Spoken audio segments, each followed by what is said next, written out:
get into newer versions of this technology. He just guided me into the same. Great. Okay. So who is essentially a mentor? Does anybody here have your parent as your mentor? Oh, good. Why do you see your parent as your mentor? Their success. Okay. Okay. See, mentor is somebody who can tell you straight on the face. It is right or right, wrong is wrong, who can stand with you, right? Help you, support. I mean, we are not talking about expert here. See, most of it, what you said, was an expert, right? Somebody who can help you with the technology, help you with the finance and all that. Somebody who has confidence in you. See, entrepreneurship is always mostly a lonely journey. Initially, nobody will believe in you, right? When there's a popular saying, right? Success has many fathers, failure has none. When you're starting off, you have to start alone. Nobody will have confidence. Oh, you will do this, all stupid scrap, don't do. Right? I always say, hardly, even for a student, no, how many of you on the campus get a good pat on your back? Yeah, this is very good, you do. Forget your academics, work on your startup. Does anybody tell you that on the campus? No. See, you should start telling them also. See, opportunity, window of opportunity is very, very small in life. When there's an opportunity, you should encash. Right?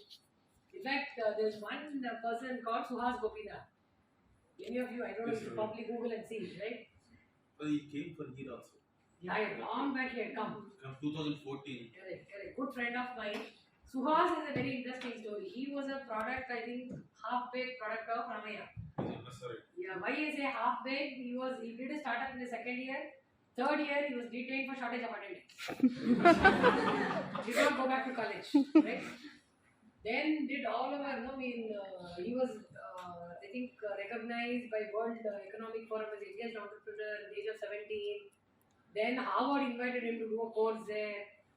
Did extremely well. Now he's on the advisory board of Government of India to support and identify incubators and nurture startups. There may be one Suhas here also, right? We would never know. So academics is good, but academics is not the end of the world, right? It is always like a passport, you keep it. Doesn't mean you have to travel, right? Now, who's a mentor? Somebody who's a role model, friend, coach, advisor. Most importantly, self-esteem builder, right? And typically, at least in my experience, I've seen all these guys who want to become entrepreneurs are the backbenchers. Right? At least the third and the last four, right? People are not, no problem, no, everybody can't be a 90% academic student, right? But I think it's very important to keep your spirit alive, and it is not the end of the world. Marks is not the end of the world, right? I think that's very, very important. So identify somebody with whom you can resonate and who will probably respect your ideas of what you want to do, right? And I think these are some of the barriers which essentially students have. When you have an idea, first thing you think, is my idea good or bad? Who do I validate? What if others love? What if others copy? This is another big problem with students, right? If your idea is so easily copyable, then how will you commercialize? I always urge you, talk to as many people as possible about your idea. Unless it is a real secret like Coke, right, which you want to hold on. Talk to as many people, it will help you refine your idea. Right? More better the idea is refined, the more people you talk to, it is better, right? Am I too young to start? I have no experience. Should I start? Should I build an experience and then start? There are students who say, no, I want to work with some company for 3-4 years, gain some experience and then start. Right? Every time you be an entrepreneur, every time you start something, it's a new experience by itself. Right? Maybe you would want to build a buffer, save some money and then start. I mean, you can take a call whenever you want to do, right? I'm alone, can I start? In fact, but somewhere you have to start, right? This is only the small percentage of guys you want to do. But it is like a bug. If there's a bug of entrepreneurship within you, you will always be an entrepreneur. Once an entrepreneur, will always be an entrepreneur, right? So, am I alone? Even if you start, maybe you will get some co-founder or somebody who's married to your idea at some point of time to join hands. These are all legal pointers. No, when should I register? As I was telling you, when should I register? Why should I register? What are the different formats of companies you can register? From a proprietorship to a private limited, what are the options? Right? I think you want me to go in detail here, or I'll skip this? It's not required, right? But please understand, only if you do a private limited company, you can dilute equity shares to anybody, whether it's investors or incubators or anybody. any other format, whether it's a proprietorship, partnership, or an LLP, equity shares cannot be diluted. Or when you're looking at raising investment or getting into incubation, it has to be a private limited only. Right, number one. Number two, if you are a single founder company, even with a private limited, very difficult to raise. 99% of the time, startup fails because of co-founder problems. Right? People management. How do you get to do? And especially when you're running things on the campus, you have no resources. There's always shortage of resources. You have to beg somebody, beg your faculty, beg somebody to allow you into the lab, beg for space. You'll be literally going with a begging bowl all over, right? You'll have to cajole your friends to work with you, hire interns for free. Essentially, it is people management, right? So that all these are skills. When you want to be a part of a bigger company, they would have understood that you've gone through all this, you are mature enough to handle people.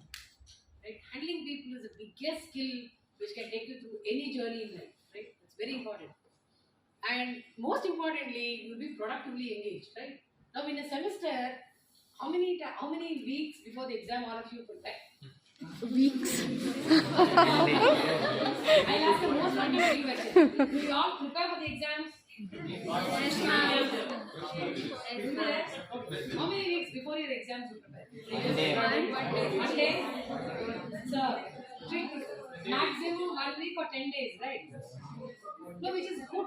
See, all of you have sort of understood to manage the exam as a process, right? You know, 80% you know which questions will be there in the exam, all of you know if this questions come, how to write, how much to write, what diagrams to draw. Model question paper Refer, no, all these are, it's all there. So passing an exam is never a problem, right? So all of you must be bored for the rest of the semester what to do. How do you engage yourself? No, not everybody wants to start up. How do you engage yourself? Developing our skills. How do you develop your skills? You might be doing something else, no music, dance, sports, that, this, some other courses. This is a very small percentage here. How many of you here do some extra credit course, online course to add value to your knowledge and skills? Very small, right? How many of you have other hobbies like singing, dancing, music, sports, keep yourself engaged? That's a bigger percentage. No problems. So some of you may also do your startup in that time, right? So that you are productively engaged, right? And you are doing what you like to do. So it's always nice to do what you like to do, right? The exam is something which nobody likes, correct? And around you, problems are in plenty. See, recently somebody was telling that there's a lot of opportunity to do a social tech startup. Right? What is a social tech startup? Something that Yeah, technology-based startup to solve a social problem. What is a social problem? No, name some social problems. Waste management. Waste management, Traffic. global warming, pollution, traffic traffic, social problem. Okay, then inclusivity in terms of gender, age, then health, education, water, hygiene, so many things, employment. And India, 99% of the problems are social problems. Honestly, right? So wherever you can use technology, anywhere you see a problem, some of you can get together and say, how can we do something to solve the problem? And you don't need big R&D, deep tech to solve problems around. I'm telling you very frankly. I don't remember, a bunch of students, I think 2 years back, online got connected from the MS Sagar only. I don't remember which branch. They said they want to build a hyper-local in Kumar Familia. I don't know whether anybody from there, I don't even remember their names. 2 or 3 different branches. They said Kumar Familia, our biggest problem is anything you order through Swiggy or Zomato, I think minimum is 30 rupees, 50 rupees they charge. Is it so? How much do they charge? Something they said, right? So can we build something, a portal where all the people in Kumaraswamy layout can either get food locally within Kumaraswamy layout, food, laundry, provisions, then istriwala, then I think except makeup and beauty parlors, everything was there. Then I said this is a very good idea, go and find out who all would be interested. They said we will deliver all this, anything which needed a physical delivery, right, of a good. They They said we can do it in 10 rupees. We'll maybe get 1 or 2 two-wheelers, we can start. Then they went, talked to so many people as they were parallelly building this platform. I think they got about 30-40 shopkeepers who were interested in doing this. And they built a very good model. After some time, I lost touch. Then they came back. They said, what happened? I asked what happened. They said, no, ma'am, we made very good. I think they made a couple of lakhs. I think with 1 lakh, they also registered the company. I don't know. Maybe if I dig my image, I'll get to know those students. I don't know what happened after that. They want to replicate this in every neighborhood. There is opportunity. See, this needed no big deep tech, right? No big deep science to be done. It is common sense and ability to come out of your comfort zone. 99% of the people who want to become entrepreneurs die becoming entrepreneurs. Maybe 1% only become entrepreneurs. So I think that risk is the biggest factor. Once you jump, somehow you will navigate. Yeah, so how to go about? See, many of you here may not have an idea on day one, may not want to start, right? But campus is the best place where all these opportunities you will get. There will be hackathons which happen, business plan competitions which happen. Of late, not many institutions are doing business plan competitions. You know, is it happening? Not much. Not much. Maybe you should take an initiative and do a business plan competition. What is a business plan competition? Where hypothetically you assume that this is a startup I'm going to do and you make a business plan and then present. Long back, I think even this IITs used to conduct a lot of prize money, up to 5 lakhs and all for the best prize. In fact, Shanmuga, the guy whom I told in the beginning, right? He built his company on the prize money he won from business plans. So maybe that also would come handy, right? And entrepreneurship events, summits, I think some of you have also won prizes in those events and contests which happen in other campuses, right? Yes. Some of the serious guys can also do a course around what is entrepreneurship, how do I validate. But still, course has its own limitations. It is like doing swimming standing on the floor. What should you do to swim? Get into the water. You should jump into water. Yeah? That's very important. The second thing is you should engage with a startup. So a lot of things you learn when you intern with a startup. Amazing experience you'll have because many of the startup founders are very mature, right? Most of them are from premier institutions, people have graduated from IITs. There are people who are doing startup with 20, 30 years of corporate experience who are doing startup. But then for people who do a startup after this high flying, it's a real grounding. Because everything they have to do themselves. They'll have to come, open the office, maybe sweep the floor, clean, set up meetings, arrange for coffee, tea, biscuits, make the presentation, raise money, build the product, build the technology. When you work with an intern, it will really give you all this 360 degrees view of how to really build businesses. The experience itself is really, really enriching, right? In fact, there are multiple things. In fact, some of them also do what is program called Shadow and Entrepreneur. If the startup allows you, just be with them for some time to understand how their typical day works, what all do they do, right? In fact, I know a good friend of mine who's also one of our board members. He has his own startup, right?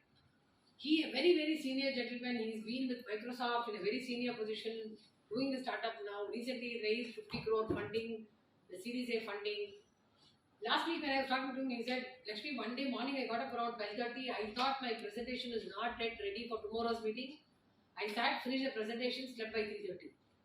See, that is the kind of instinct an entrepreneur should have, right? So you will at least have this experience.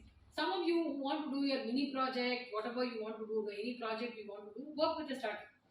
See, as I said, most of the startup founders have brilliant mind, very good ideas, most of the time empty pockets. They cannot even maybe pay you a stipend for the internship. But the experience you get working with them, really good, right? And when you are there on the campus, I think this was discussed, right? All this you can do, validate your idea, try to build a company on the campus. Again, I'm telling, building a company on the campus doesn't mean you have to register a company, right? Very clear there. Getting bored? No, ma'am. Last one is work with a mentor. I think it's very, very, very, very important. Okay? How many of you here have a mentor in your life? Good. Who's your mentor? From your department? You need not